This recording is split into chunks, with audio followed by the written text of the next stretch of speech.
kuka se oli? Se oli pikku Sale, poika nimeltään. Hän tahtoi kovasti saada sen jään, jota yksi tähti siellä kioskissa kesäisin möi.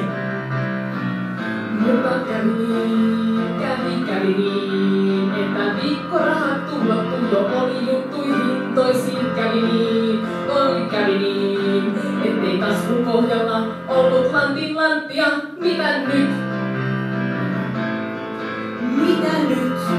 Mitä nyt? Oi, mitä nyt? Sauli kasvoi aikuiseksi. Hänen sukunimensä oli Niinistö. Hän perusti puolueen, jossa jätsiä joka päivä ilmaiseksi sai, ettei yksikään niistä pienistä pojista enää jäänyt nälkäiseksi. Ja joka kesä ne Salelta jätskiä sieltä kioskista sai. Sitten eräänä heinäkuun päivänä oli jäätelö loppunut, tuli itku Saulin silmään ja jälleen kysyttiin, mitä nyt? No paikalle tuli! Pekka Haavisto, Ja sillä oma jäätelökone